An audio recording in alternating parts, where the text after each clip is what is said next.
De Broglie hypothesis और de Broglie wavelength and matter waves में हम लोग प्रॉब्लम्स कर रहे थे, तो इसमें एक दो प्रॉब्लम और करते हैं, फिर आगे बढ़ेंगे बोर मॉडल में।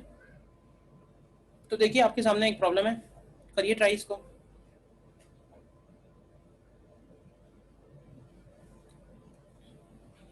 देखो इसको, इसमें क्या है ना, थोड़ा क्वेश्चन ध्यान से समझना है। क्वेश्चन में कह रहा है assume that the de Broglie wave associated with an electron can form standing wave between the atoms arranged in one dimensional array with nodes at each of the atomic sites। तो उसका कहने का मतलब है कि जो भी एटॉमिक साइट्स हैं उनके ऊपर नोड्स हैं, और हमें मालूम है कि अगर स्टैंडिंग वेव बन रहा है तो दो नोड्स के बीच में जो डिस्टेंस है उस डिस्टेंस को हम लोग क्या λ/2 का मल्टीपल लिख सकते हैं। तो लेट से जब ये नोड फॉर्म हो रहा है, जब ये वेव फॉर्म हो रहा है, तो ये जो डिस्टेंस है ये डिस्टेंस n टाइम्स λ/2 के बराबर है, पहला पॉइंट। अब इसमें कह रहा है कि it is found that one such wave, it is found that one such wave is formed if the distance is 0.2 angstrom. मतलब किसी पर्टिकुलर पोजीशन में 2 एंगस्ट्रॉम पे ऐसा वेव बन रहा है, और कह रहा है कि इस similar wave is found when d is increase to 2.5 but not for any intermediate value. तो देखो हम लोग जानते हैं ना कि कॉन्जिक्यूटिव मॉड में जब हम लोग बढ़ाएंगे तो क्या वो डिस्टेंस जो है वो λ/2 से इंक्रीज हो जाएगा, क्यों भाई? तो एक बार ऐसे लिख सकते हैं कि n टाइम्स λ/2 जो है वो 2 एंगस्ट्रॉम के इक्वल है, और नेक्स्ट टाइम क्या होगा, नेक्स्ट टाइम उसमें एक लूप और बढ़ जाएगा, तो n की जगह n+1 हो जाएगा, तो नेक्स्ट टाइम ये डिस्टेंस 2.5 एंगस्ट्रॉम के बराबर है। तो इन दोनों से तुम्हें लैम्डा मिल जाएगा, कितना आएगा, तो यहां से λ/2 की वैल्यू आएगी 0.5 एंगस्ट्रॉम, और ये मिनिमम डिस्टेंस बनेगा, ठीक है ना। तो लैम्डा का वैल्यू हो जाएगा 1 एंगस्ट्रॉम। अब लैम्डा 1 एंगस्ट्रॉम है तो इलेक्ट्रॉन का काइनेटिक एनर्जी क्या होगा, तो ध्यान रखना hc/λ नहीं लगेगा, क्या फॉर्मूला है, h² / 2m λ², क्यों भाई? तो यहां रख देना ये value 6.6 into 10⁻⁻34 whole square upon 2 into 9 into 10⁻⁻31 and lambda हो जाएगा 10⁻⁻10 का होल स्क्वायर। तो इसको तुम जूल में कन्वर्ट करके वापस से इलेक्ट्रॉन वोल्ट में लाओगे तो ये अप्रोक्सीमेटली 151 इलेक्ट्रॉन वोल्ट आना चाहिए। बोलिए क्लियर है या नहीं?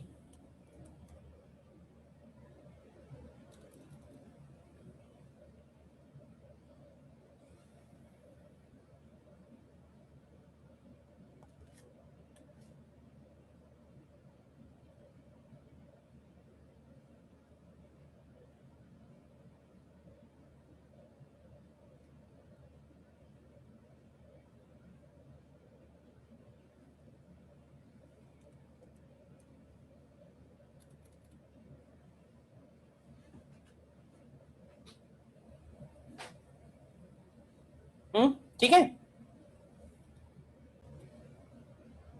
नेक्स्ट क्वेश्चन देखिए,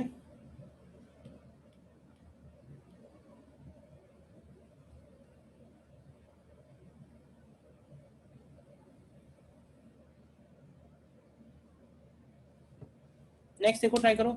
एकदम सिमिलर क्वेश्चन है, जो इसके पहले क्वेश्चन किया था वो भी आईआईटी का ही क्वेश्चन है, आ चुका है, और ये पैराग्राफ भी आईआईटी का ही है। मतलब तुम देखोगे तो एग्जैक्टली सेम टाइप सिमिलर दिखने वाले क्वेश्चन ही हैं। देखो करो ट्राई, हो जाएगा ये। देखो क्वेश्चन तुम पढ़ोगे पूरा पैराग्राफ तो ऑलमोस्ट ऑलमोस्ट लास्ट क्वेश्चन जैसा ही है। इसमें बोल रहा है कि particle is restricted to move along x axis between 0 and a, ठीक है, और कह रहा है कि it can take only, its energy can take only certain specific values. तो एनर्जी वही वैल्यूज लेगी जिसके लिए यहाँ पे कह रहा है कि such a region is corresponding to standing wave formation with nodes at x = 0 and x = a। तो तुम देखोगे एग्जैक्टली सेम वही बात कर रहा है, ठीक है ना। तो अलाउड एनर्जी निकालनी है सबसे पहले। देखो x इक्वल टू ए और x इक्वल टू 0 के बीच का जो डिस्टेंस है वो n टाइम्स लैम्डा बाई 2 के इक्वल लिख सकते हैं, ठीक है। तो अगर हम इसको n times lambda by 2 equal to a करते हैं तो यहाँ से लैम्डा का वैल्यू 2a अपॉन n आ जाएगा, ठीक है। और लैम्डा निकल आया, तो लैम्डा से अगर हमें एनर्जी निकालनी हो तो एनर्जी मतलब ध्यान रखना काइनेटिक एनर्जी, तो काइनेटिक एनर्जी की वैल्यू हो जाएगी h square upon 2m lambda square. तो ये रखोगे तो आएगा n square h square upon 8m a square. तो ध्यान से देखो क्या ये काइनेटिक एनर्जी a पावर -2 के प्रोपोर्शनल आ रही है सीधा सीधा। तो ये हो गया क्वेश्चन नंबर 8। फिर क्वेश्चन नंबर 9 में, फिर 9th क्वेश्चन में हमें मास दिया हुआ है, ए का वैल्यू दिया हुआ है और ग्राउंड स्टेट में एनर्जी पूछी हुई है। तो ऐसे बोल सकते हैं ना कि फॉर ग्राउंड स्टेट एन की वैल्यू क्या हो जाएगी, फॉर ग्राउंड स्टेट एन का वैल्यू 1 रख देना है। तो एनर्जी कितनी आ जाएगी, kinetic energy N equal to 1 में कितनी बनेगी, तो ये हो जाएगा 1 square into H square, H हो जाएगा 6.6 10 पावर -34 स्क्वायर अपॉन 8ma। तो m की जगह है 10 पावर -30 और a की जगह है 6.6 10 पावर -9। तो ये वैल्यू निकालोगे ये आएगी जूल में और इसको कन्वर्ट करोगे इलेक्ट्रॉन वोल्ट में तो ये 8 MeV आ रही है। ये कितना आ रहा है, 8 इंटू मिली है, 8 मिली सर 7.8 अप्रॉक्स आ रहा है, 7.8 milli electron, 7.8 milli electron volt, ठीक है ना। और फिर 10th में कह रहा है कि स्पीड n पे कैसे डिपेंड करेगी, सर नीचे a स्क्वायर होगा सर, हाँ a नीचे स्क्वायर 6.6 का स्क्वायर बनेगा, ठीक है। और काइनेटिक एनर्जी को हम लोग लिख सकते हैं हाफ mv स्क्वायर, और काइनेटिक एनर्जी हम लोगों ने निकाली n square h square upon 8m a square. तो तुम यहाँ से ध्यान से देखो क्या v जो है ये n के डायरेक्टली प्रोपोर्शनल आ रहा है, बोलो है ना, एकदम सीधा क्वेश्चन, बोलिए। यस सर, ठीक है, तो डी ब्रॉगली वेवलेंथ में इतना ही है। क्वेश्चंस भी हम लोगों ने देख लिए जिस टाइप के आ चुके हैं सारे ही इनफैक्ट। कोई डाउट इसमें पैराग्राफ में तो बताइए किसी को।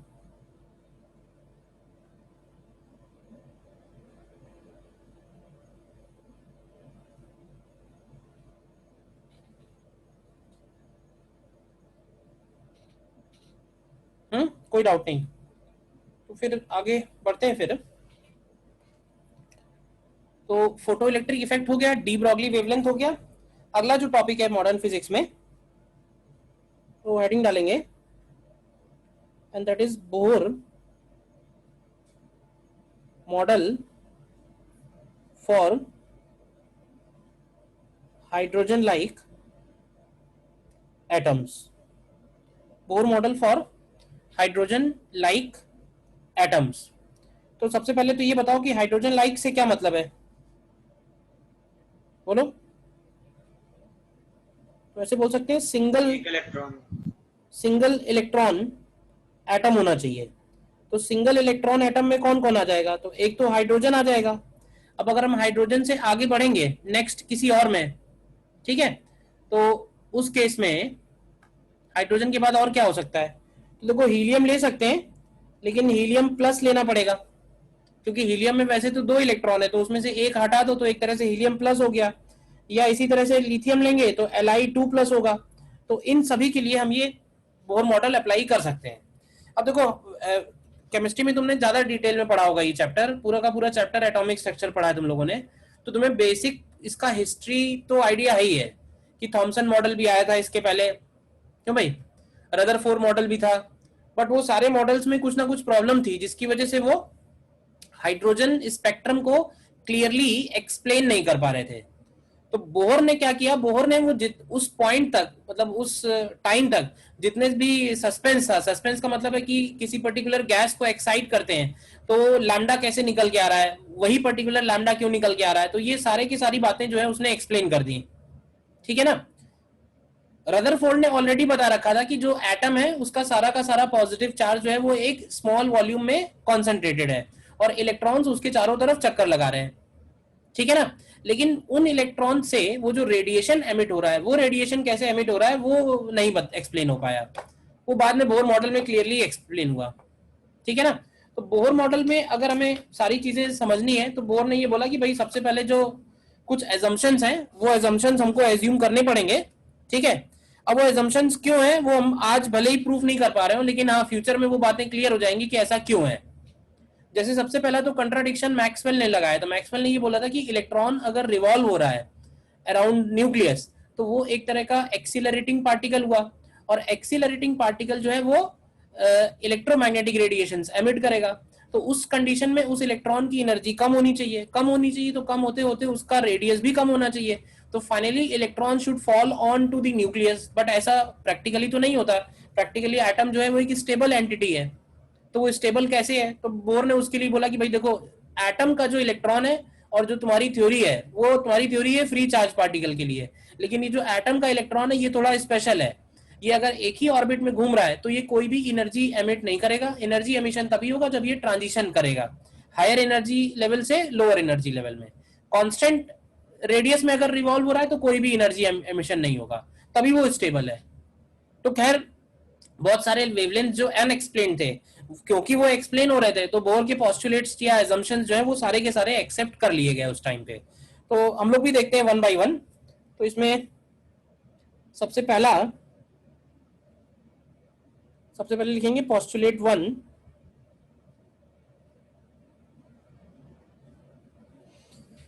पोस्टुलेट वन में लिखेंगे फर्स्ट पॉइंट में कि all the positive charge of atom is concentrated in a very small volume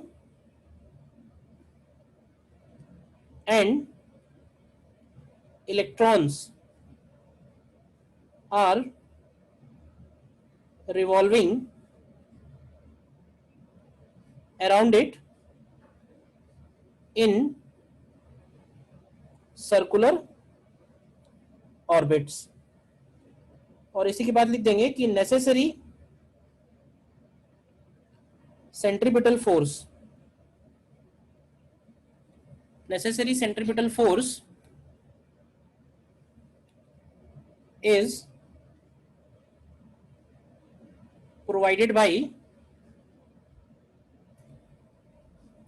electrostatic attraction between nucleus and electrons। ठीक है ना।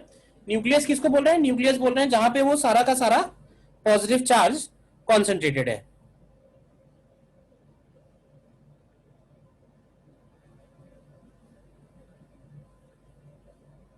ठीक है। तो इसका एक हम डायग्राम भी बना सकते हैं। सपोज ये उसका इलेक्ट्रॉन का ऑर्बिट हो गया और जो पॉजिटिव चार्ज है वो सेंटर पे है। इलेक्ट्रॉन जो है वो लेट से v स्पीड से इसके अराउंड घूम रहा है। तो इसके ऊपर बताओ कि फोर्सेस कौन कौन से लग रहे हैं, मतलब कितना फोर्स लगेगा। तो फोर्स की वैल्यू हो जाएगी, कूलम्ब्स लॉ वाला फोर्स लगेगा तो 1/4πε0।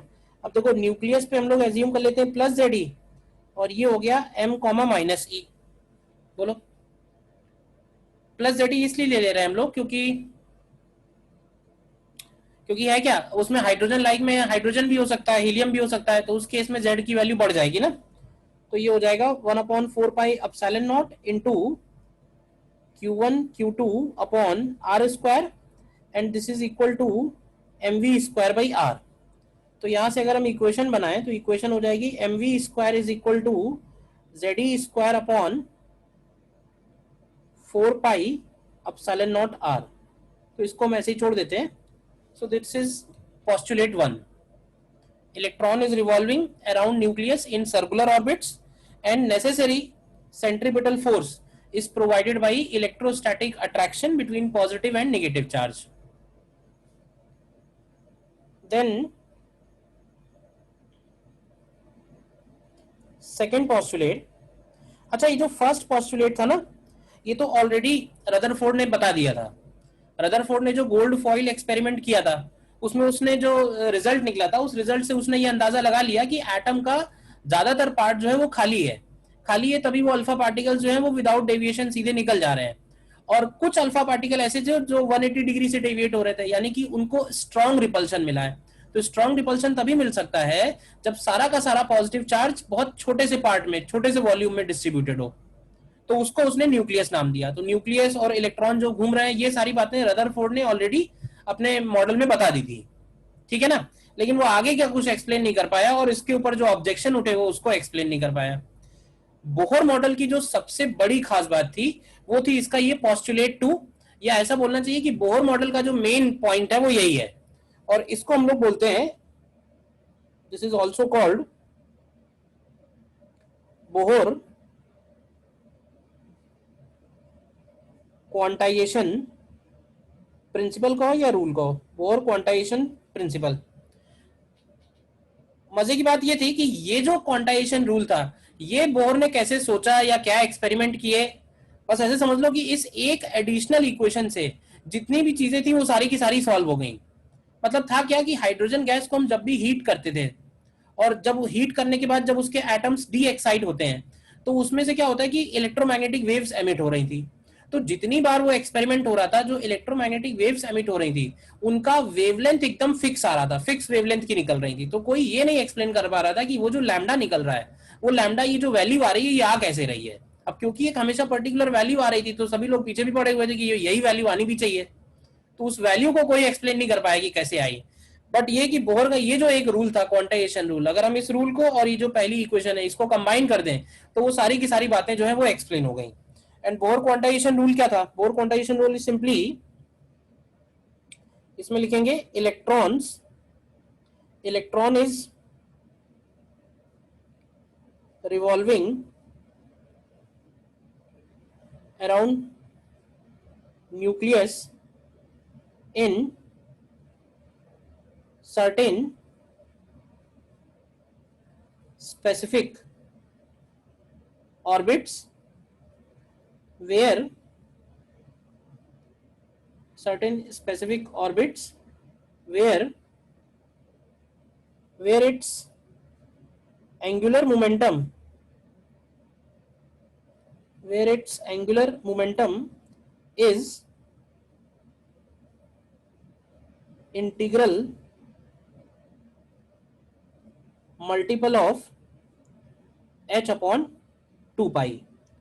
h अपॉन 2 पाई बोलो या इसको h क्रॉस भी बोलते हैं। h अपॉन 2 पाई को हम लोग h क्रॉस भी लिखते हैं, h क्रॉस। तो इस सेकंड इक्वेशन जो बनेगी, अब अगर इलेक्ट्रॉन v स्पीड से जा रहा है, r रेडियस है, तो ध्यान से देखो v और r के बीच में क्या 90 डिग्री का एंगल है, तो इसका एंगुलर मोमेंटम हो जाएगा mvr, पार्टिकल है, और इसको लिखते हैं हम लोग nh अपॉन 2 पाई। तो ये इसका सेकंड इक्वेशन है, ठीक है। एंड पोस्टुलेट 3,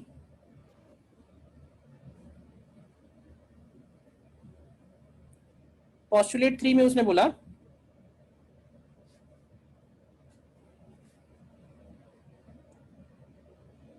पोस्टुलेट 3 में लिखना electron revolving in a fixed orbit does not emit any kind of electromagnetic radiation. The radiation is emitted when there is transition from higher energy orbit to lower energy orbit, higher energy orbit to lower energy orbit. तो ये point एक तरह से उसने जो है Maxwell का counter दिया। उसने मैक्सवेल नहीं बोला कि revolving electron should emit electromagnetic radiation, तो उसने ही बोला कि रिवॉल्विंग इलेक्ट्रॉन जो है फिक्स्ड ऑर्बिट में अगर है तो वो कोई भी इलेक्ट्रोमैग्नेटिक रेडिएशन एमिट नहीं करेगा। इलेक्ट्रोमैग्नेटिक रेडिएशन तभी एमिट होगा जब वो हायर एनर्जी स्टेट से लोअर एनर्जी स्टेट में ट्रांजिट होगा, उसके अलावा नहीं होगा। तो देखो ट्रांजिशन इसमें, अब इसके ट्रांजिशन को हम दो पार्ट में स्टडी करते हैं। अगर वो n इक्वल टू n2 से n इक्वल टू n1 में आ रहा है, n इक्वल टू n2 मतलब मान लेते हैं कि यहाँ पे एनर्जी E2 है, और n इक्वल टू n1 मान लेते हैं यहाँ पे एनर्जी E1 है। तो अगर इलेक्ट्रॉन हायर एनर्जी स्टेट से लोअर एनर्जी स्टेट में आ रहा है तो फिर ये इलेक्ट्रोमैग्नेटिक रेडिएशन एमिट करेगा, और ये जो इलेक्ट्रोमैग्नेटिक रेडिएशन एमिट हो रहा है, इस रेडिएशन की जो एनर्जी है वो दोनों शेल्स के एनर्जी डिफरेंस के बराबर होगी, दोनों शेल्स के एनर्जी डिफरेंस के बराबर होगी। ठीक है, दोनों शेल्स के एनर्जी डिफरेंस के बराबर होगी, और इसको हम लोग बोलते हैं, this is called emission spectrum, या इसी को हम लोग बोलते हैं डी एक्साइटेशन ऑफ एटम। मतलब एटम डी एक्साइट हो रहा है, इसका भी यही मतलब है कि इलेक्ट्रॉन हायर एनर्जी स्टेट से लोअर एनर्जी स्टेट में जा रहा है। और अगर हमें मान लो कि इसी का रिवर्स प्रोसेस स्टडी करना है कि अगर हमें इलेक्ट्रॉन को लोअर एनर्जी स्टेट से हायर एनर्जी स्टेट में भेजना है, यानी E इक्वल टू E2 में भेजना है, from E equal to E1 electron को, तो हमें इस इलेक्ट्रॉन को कुछ एनर्जी प्रोवाइड करनी होगी, और वो जो एनर्जी इसको प्रोवाइड करनी होगी वो एनर्जी भी उन दोनों शेल्स के एनर्जी डिफरेंस के बराबर होनी चाहिए, और ये कहलाता है, this is called absorption spectrum. और इनको डिटेल में स्टडी करेंगे आगे, फिलहाल केवल आप नोट कर लो, एब्जॉर्प्शन बोलो या फिर इसको एक्साइटेशन ऑफ एटम बोलो। मतलब दो तरह के फिनोमेना है, इलेक्ट्रॉन हायर से लोअर में आ सकता है, लोअर से हायर में जा सकता है। हायर से लोअर में आएगा तो इलेक्ट्रॉन एनर्जी रिलीज करेगा in the form of electromagnetic waves, और अगर हायर लोअर से हायर भेजना है तो हमें उसको एनर्जी देनी पड़ेगी। ठीक है,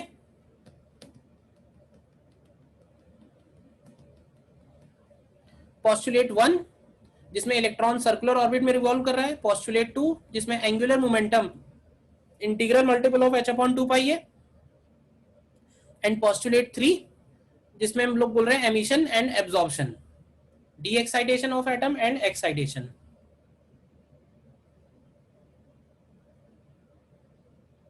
Electron revolving in fixed orbit does not emit any kind of electromagnetic radiation. Radiation is emitted when there is transition from higher to lower energy state.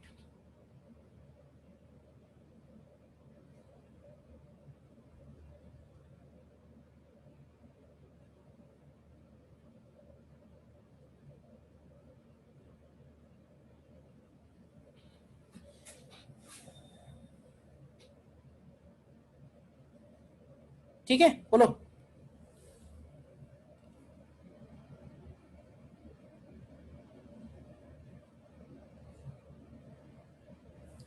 इसके बाद नोट करके लिखते हैं फर्स्ट पॉइंट में,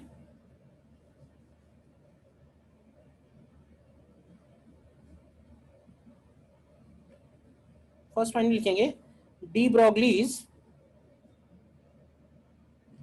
explanation of Bohr's quantization rule. क्या है ना कि देखो सारा का सारा सस्पेंस था वो बोहर का क्वांटाइजेशन रूल, कि वो बोहर ने वो कहाँ से ढूंढ लिया m we r equal to N H upon two pi. तो सभी लोगों ने कोशिश की उसको अपने अपने तरीके से एक्सप्लेन करने की, ऐसा क्यों है। तो डी ब्रॉगली ने अपने हाइपोथेसिस से भी उसको एक्सप्लेन किया, और उसने बोला कि ऐसा इसलिए हो रहा है कि जो रिवॉल्विंग इलेक्ट्रॉन है वो एक पार्टिकल नहीं है, बल्कि उस पार्टिकल के अंदर पार्टिकल कैरेक्टर भी है और वेव कैरेक्टर भी है, जैसे कि उसने अपनी थ्योरी में बोला। तो उसने ये बोला कि जैसे इलेक्ट्रॉन अगर फर्स्ट एनर्जी स्टेट में है, समझना ध्यान से, मान लेते हैं कि इलेक्ट्रॉन ग्राउंड स्टेट में है, ग्राउंड स्टेट मतलब n इक्वल टू वन, तो n इक्वल टू वन में जो इलेक्ट्रॉन है अगर वो वेव की तरह बिहेव करेगा, तो जैसे मान लेते हैं कि वो इलेक्ट्रॉन जो है वो एक वेव बन चुका है, वन कंप्लीट वेव। तो एक तरह से वो जो पेरीमीटर है उसके ऑर्बिट का, पेरीमीटर यानी कि 2 पाई आर, तो ये जो 2 पाई आर होगा ये लैम्डा के इक्वल होना चाहिए अगर वो फर्स्ट ऑर्बिट में है। इसी तरह से अगर हम इसको n इक्वल टू 2 में बोले, सपोज हम इसको n इक्वल टू 2 में बोलते हैं,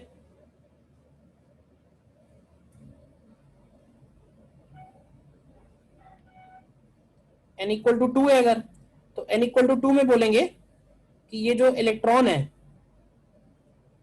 इसका ये जो पेरीमीटर है 2 पाई आर, ये 2 लैम्डा के इक्वल होगा पूरा का पूरा पेरीमीटर। तो बोर नहीं बोला कि डी ब्रॉगली ने कहा कि अगर वो nth ऑर्बिट में है, nth एनर्जी स्टेट, देखना ध्यान से, अगर वो nth एनर्जी स्टेट में है तो बेसिकली जो 2 पाई आर है वो n लैम्डा के इक्वल होना चाहिए, ठीक है। अब उसने बोला कि इसका मतलब जो लैम्डा है वो 2 पाई आर अपॉन n के इक्वल आ गया। तो एक फॉर्मूला तो ये तुम याद रख सकते हो, अगर हमें रिवॉल्विंग इलेक्ट्रॉन का डी ब्रॉगली वेवलेंथ निकालना है, ये लैम्डा ट्रांजिशन वाला लैम्डा नहीं है, ये लैम्डा है इलेक्ट्रॉन जो रिवॉल्व हो रहा है उसका डी ब्रॉगली वेवलेंथ। तो अगर हम इस लैम्डा की वैल्यू रख दें यहाँ पे, तो ये हो जाएगा 2 pi r is equal to n lambda, और डी ब्रॉगली के फॉर्मूले से लैम्डा को लिखते हैं एच अपॉन एम वी। तो तुम ध्यान से देखो, अगर हम इसमें एम वी आर एक तरफ कर लें तो क्या ये एन एच अपॉन 2 पाई के इक्वल आ जा रहा है, देखो। तो क्या ये बोहर क्वांटाइजेशन रूल आ गया ना। तो एक तरह से डी ब्रॉगली की थ्योरी से वो एक्सप्लेन हो रहा है कि ऐसा कैसे पॉसिबल है। तो ये फॉर्मूला तुम्हें फिलहाल इसमें ध्यान रखना है कि अगर हमें डी ब्रॉगली वेवलेंथ निकालनी है रिवॉल्विंग इलेक्ट्रॉन की तो ये यूज कर सकते हैं।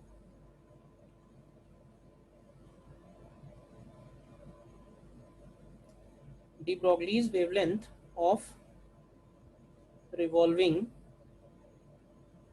इलेक्ट्रॉन,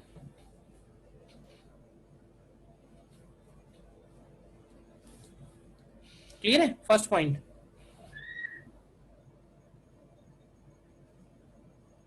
तो एक्चुअली सिचुएशन ऐसी है, जैसे मान लेते हैं कि अगर हम ये ऑर्बिट बनाते हैं, ये सपोज ऑर्बिट है n इक्वल टू 3, तो इस n इक्वल टू 3 ऑर्बिट में जो इलेक्ट्रॉन है उसका बिहेवियर कुछ इस तरह का हो गया होगा,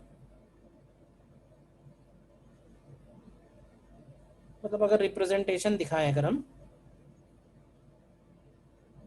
तो वो इस तरह का आएगा, देखो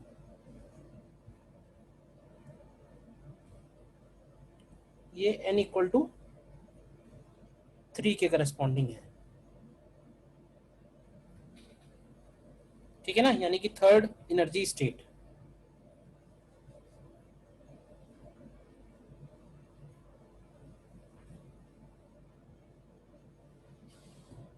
देखो कोई डाउट है बताइए।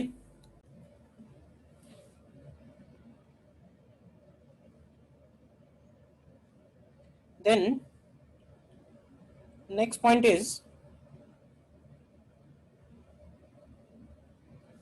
different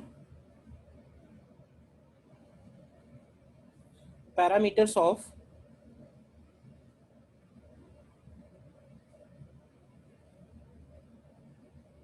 revolving electron, different parameters of revolving electron।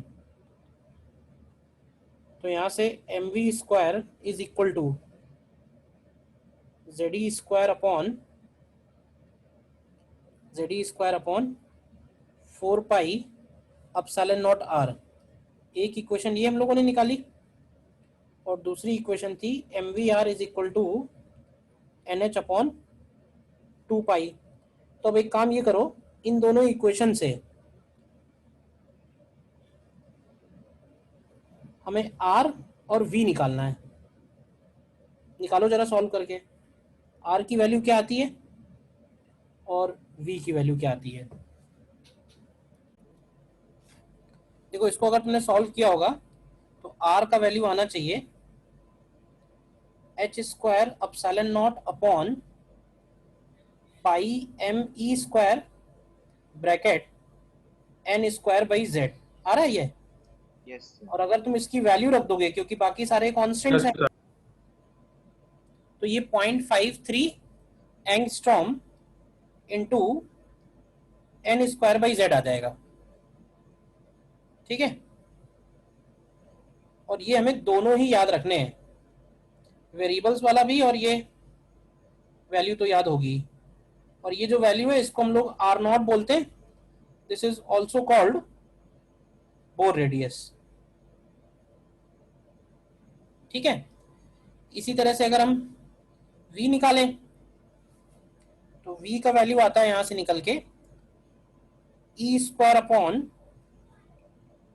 2h epsilon naught and bracket z upon n। Value देखेंगे तो ये आएगी 2.1 10⁶ metre per second into z upon n।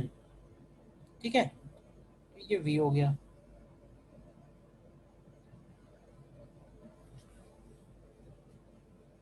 बताओ आ रहा है नहीं आ रहा है? Yes sir. Yes sir. देखो ये तो R और V ये दो एक तरह से समझ लो कि बेसिक चीजें हो गई, बट इनकी हेल्प से हम बहुत सारा और कुछ भी निकाल सकते हैं। क्या क्या निकाल सकते हैं? जैसे हमसे पूछ सकता है कि टाइम पीरियड ऑफ रिवॉल्यूशन क्या होगा, तो टाइम पीरियड कैसे निकालेंगे, क्या फॉर्मूला यूज कर सकते हैं? टाइम पीरियड के लिए हम लोग लिख सकते हैं 2πr अपॉन v। क्यों भाई? अगर फ्रीक्वेंसी कहेगा, फ्रीक्वेंसी ऑफ रिवॉल्यूशन, तो वो हो जाएगा 1/t, या एंगुलर स्पीड ऑफ रिवॉल्यूशन तो ये हो जाएगा v/r। मतलब ये सारी क्वांटिटी v और r पे ही डिपेंड करेंगी। और क्या क्या पूछ सकता है? और पूछने को तो बहुत कुछ पूछ सकता है। जैसे पूछेगा कि रेडियल एक्सीलरेशन, तो रेडियल एक्सीलरेशन का क्या फॉर्मूला है? Radial acceleration is v square by r। Tangential acceleration electron का कितना होगा? तो टेंजेंशियल एक्सीलरेशन 0 होगा क्योंकि वो कांस्टेंट स्पीड से यूनिफॉर्म सर्कुलर मोशन है। फिर हमसे इसमें पूछ सकता है कि व्हाट इज इक्विवेलेंट करंट। अब देखो इलेक्ट्रॉन अगर रिवॉल्व हो रहा है, घूम रहा है आर रेडियस में, तो उसके घूमने से जो करंट प्रोड्यूस हो रही है एवरेज करंट, वो कितना होगा? तो उस करंट को हम लोग लिख देंगे चार्ज अपॉन टाइम। ऐसे बोल सकते हैं ई चार्ज है और वो एवरी टी टाइम में रिवॉल्व हो रहा है, तो ई अपॉन टी इसका करंट हो जाएगा। ठीक है ना? या इसको ई इंटू न्यू बोल सकते हैं, करंट हो गया। इसके बाद मतलब बहुत कुछ है, जैसे कि मैग्नेटिक फील्ड एट सेंटर। तो बताओ कि मैग्नेटिक फील्ड एट सेंटर के लिए क्या फॉर्मूला लगा सकते हैं? कॉइल का फॉर्मूला मालूम होगा ना, ये होता है mu not I by 2r। तो ये जो मैग्नेटिक फील्ड है ये आई अपॉन आर के प्रोपोर्शनल होगा। अब आई निकाल चुके हैं, आर मालूम है। Similarly magnetic movement of electron, magnetic movement of electron, तो मैग्नेटिक मूवमेंट होता है करंट इनटू एरिया। तो एरिया है पाई आर स्क्वायर और करंट है आई। मतलब ये तो मैंने कुछ लिख दिए हैं जो ज्यादा पॉपुलर है। तो हमें देखो सारे तो याद नहीं कर सकते ऑब्वियसली, बस तुम ये आर और ये वी याद रखो बस, क्योंकि इनकी हेल्प से ये बाकी सारी चीजें निकल आएंगी। बोलो, दीज आर different parameters of revolving electron. Electron के रिवॉल्व होने से ये सारी चीजें डिपेंडेंट है।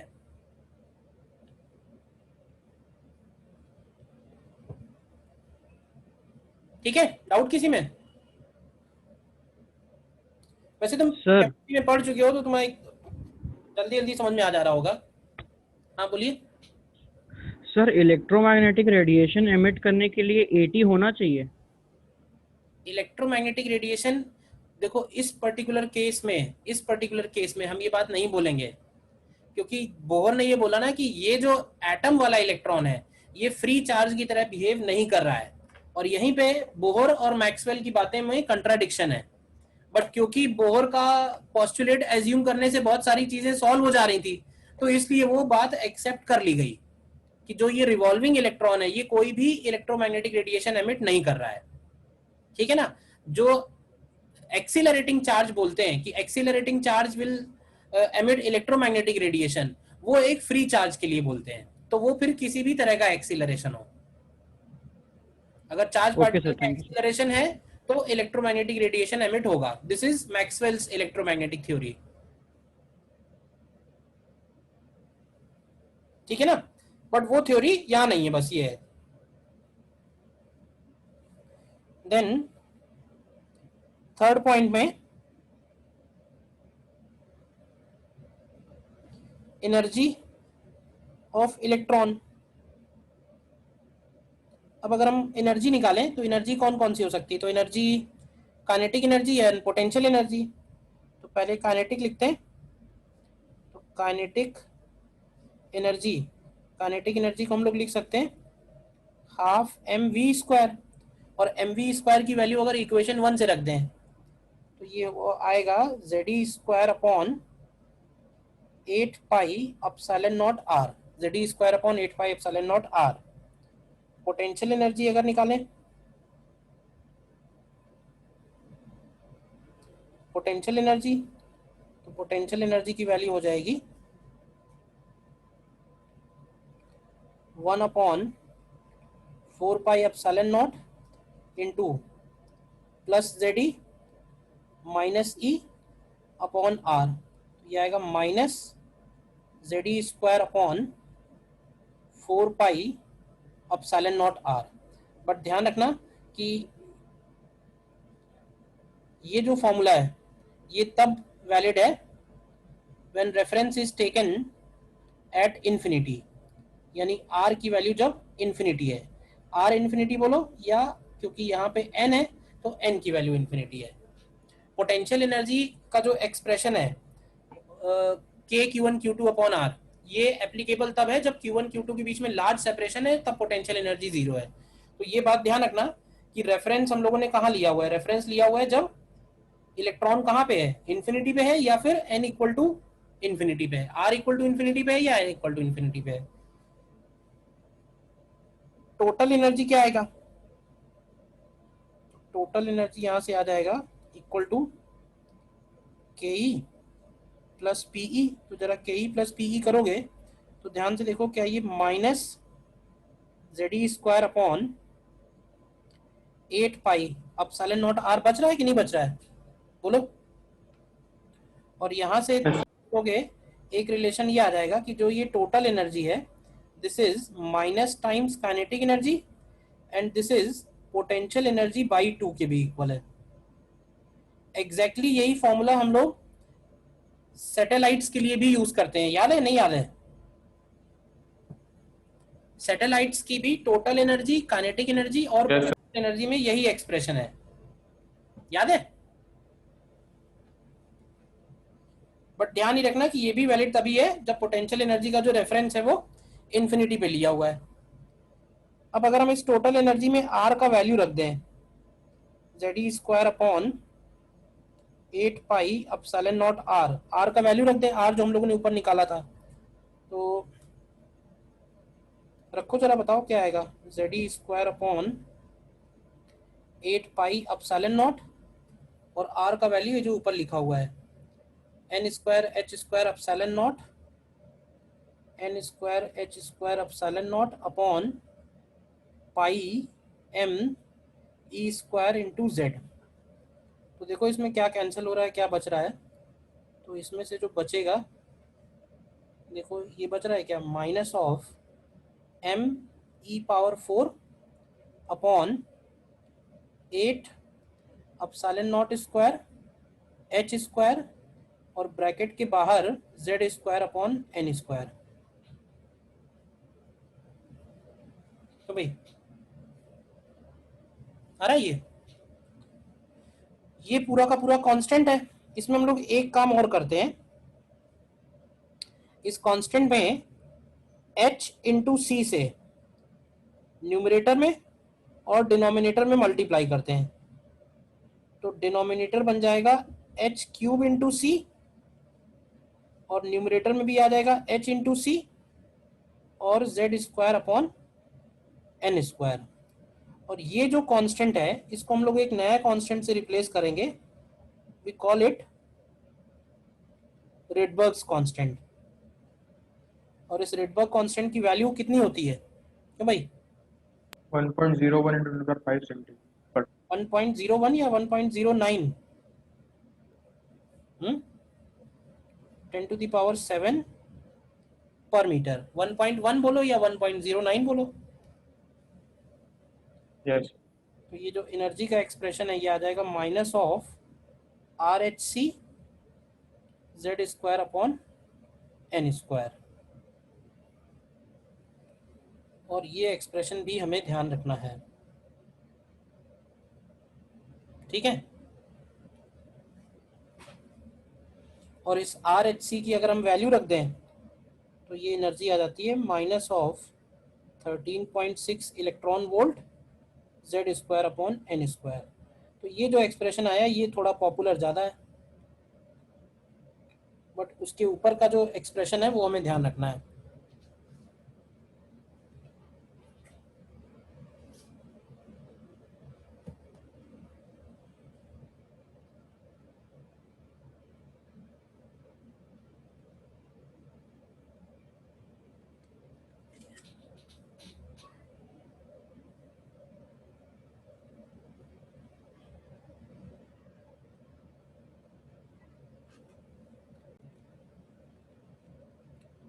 और ये जो 13.6 लिखा हुआ है, this 13.6 electron volt is also called 1 Rydberg energy. मतलब रेडबर्ग अगर एनर्जी में दिया हुआ है तो ये एनर्जी का भी यूनिट की तरह काम करेगा। 1 रेडबर्ग एनर्जी का मतलब है 13.6 इलेक्ट्रॉन वोल्ट, ठीक है। और तुमने हाइड्रोजन एटम के लिए ये याद किया होगा एनर्जी लेवल, क्यों भाई? तो वो तुम्हें यहां भी याद रखना है। हाइड्रोजन और हीलियम ये कम से कम 2 तो याद रखने ही है, क्योंकि जितना याद रखोगे डेटा क्वेश्चंस उतनी जल्दी होंगे। और बोलने की जरूरत नहीं है, बोर मॉडल भी बाकी सारे टॉपिक्स की तरह मॉडर्न के बहुत इंपॉर्टेंट है। केमिस्ट्री में तो नहीं पता कितना इंपॉर्टेंट है, बट फिजिक्स में तो बहुत इंपॉर्टेंट है।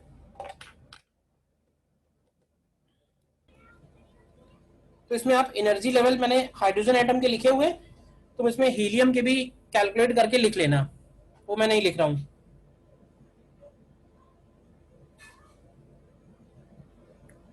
ठीक है। तो अभी इसमें आज वाले लेक्चर में मैं इतना ही रखता हूं।